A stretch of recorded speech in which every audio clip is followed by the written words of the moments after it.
இன்றைக்கி நாட்டுக்கோழி எப்படி சமைக்கிறதுன்னு பார்க்க போகிறோம். இந்த முறையில் நாட்டுக்கோழி சமைச்சு பாருங்கள், நல்லா டேஸ்ட்டாக இருக்கும்.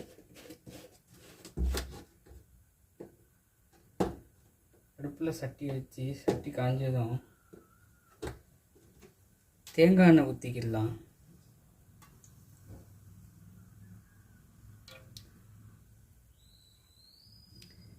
எண்ணெய் நல்லா காயணும். அப்படி நல்லா எண்ணெய் காஞ்சாதான் அந்த தேங்காய் ஸ்மெல் இருக்காது.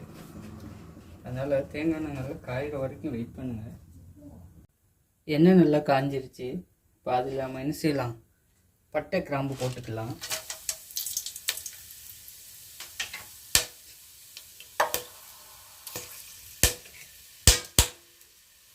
அதுக்கப்புறம் வெட்டி வச்சிருக்க பெரிய வெங்காயத்தை போட்டுக்கலாம்.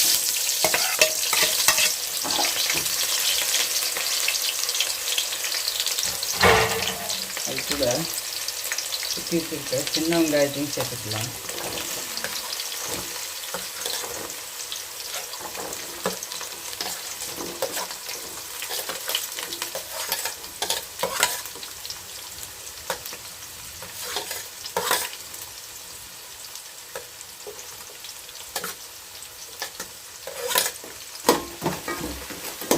நல்லா வதங்கணும்.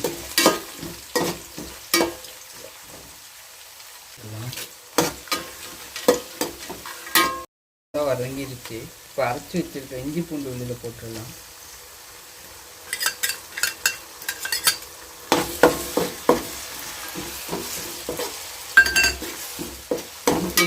இது நல்லா பச்சை வாசனை போகிற வரைக்கும் நல்லா வதக்கி விடுங்க. இஞ்சி பூண்டு விழுது அந்த பச்சை வாசனையெல்லாம் நல்லா போட்டு வந்து என்ன செஞ்சிடலாம், வெட்டி வச்சிருக்க தக்காளியும் பச்சை மிளகாயும் சேர்த்துக்கலாம்.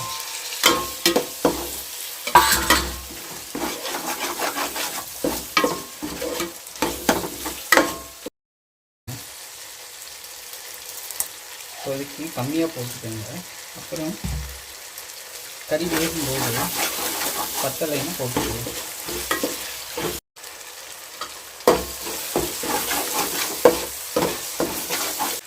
எல்லாம் நல்லா வதங்கிடுச்சு.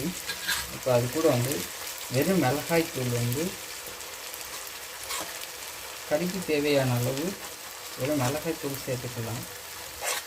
நான் இப்போ 4 டேபிள் ஸ்பூனு மிளகாய்த்தூள் சேர்த்துருக்கேன்.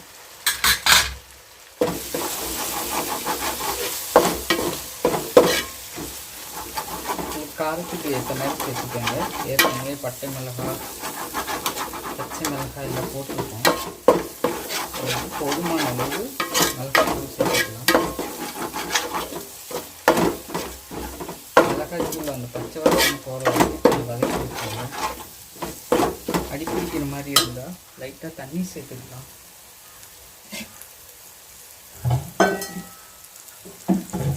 கொஞ்சமாக தண்ணி சேர்த்துருங்க. அடிப்பிடிக்கிற மாதிரி இருந்தால் நல்லா தண்ணி வச்சுக்கோங்க. இப்போதான் அந்த மிளகாய்த்தூள் பச்சை வாசனை போடணும்.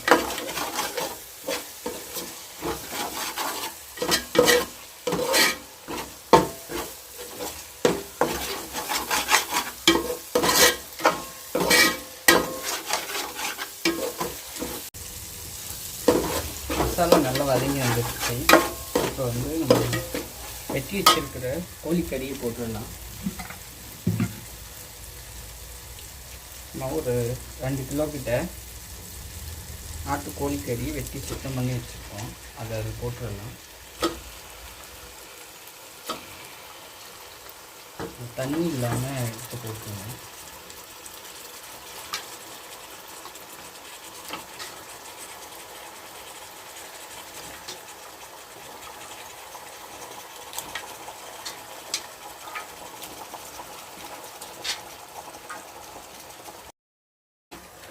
ஓரளவு ஆவி வருது.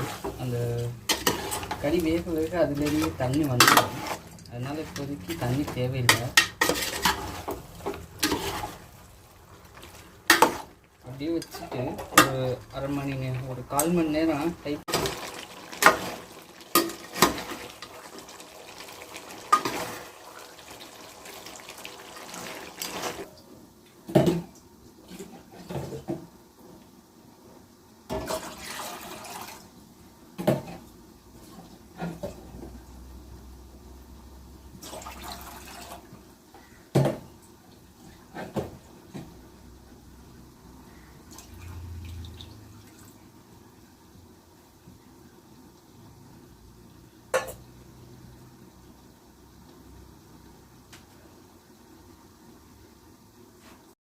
சோம்பு பொடியும் சேர்க்க போகிறோம். ஒரு 4 டேபிள் ஸ்பூனு மல்லிப்பொடி எடுத்துக்கோங்க.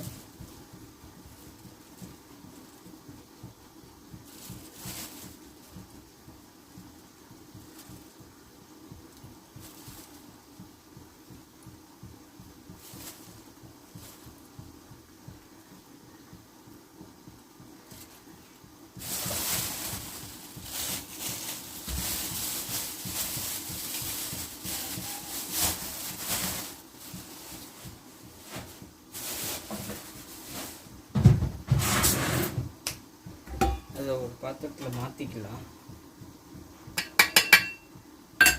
அதுக்கப்புறம்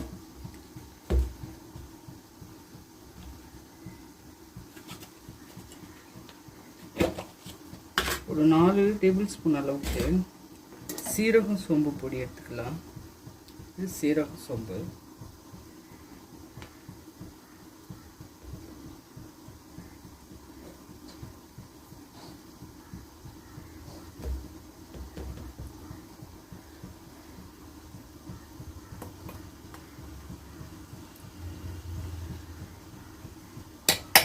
போதுமானது. இப்போ அந்த வெந்நீர் இருக்குது இல்லைங்களா, அந்த எல்லாம் சூடாக இருக்க வெந்நீர்லேருந்து கொஞ்சம் வெந்நீர் ஊற்றி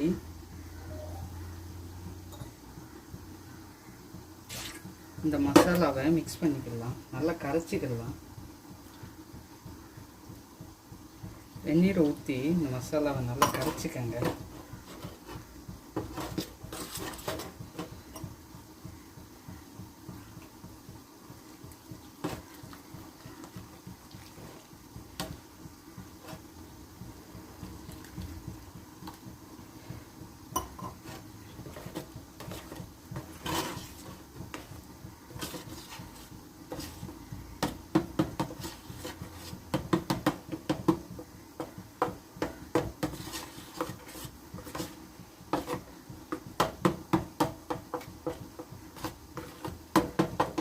இந்த மல்லி சீரகம் சோம்பு எல்லாத்தையும் நல்லா வெந்நீரில் நல்லா கலக்கிக்கங்க.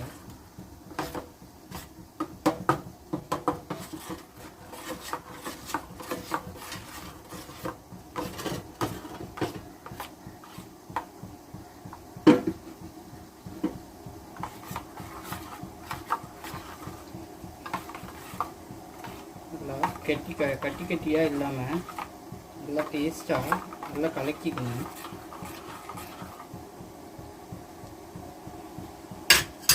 இப்போது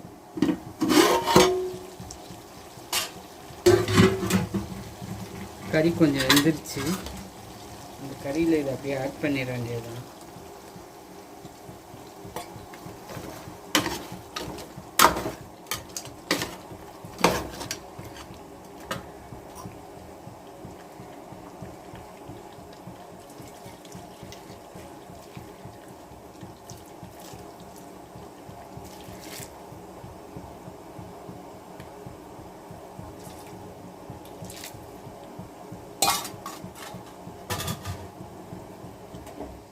இந்த வெந்நீரை ஆஃப் பண்ணிடுங்க.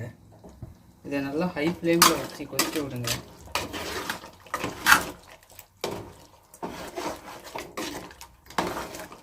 இப்போ மசாலா ஒரு கொதி வந்துடுச்சு. இப்போ நம்ம சூடு பண்ணி வச்சுருக்க வெந்நீரை அதில் ஊற்றிடலாம்.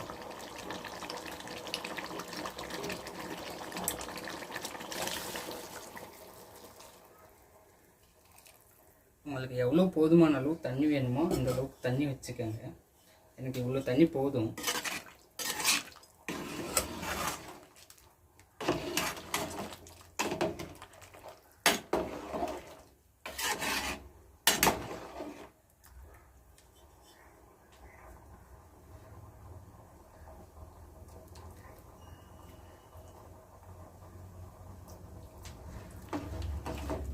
தண்ணி ஊற்றுனதுக்கப்புறம் குழம்புக்கு தேவையான உப்பு காரம் எல்லாம் சரியாக இருக்கான்னு பார்த்துக்கோங்க.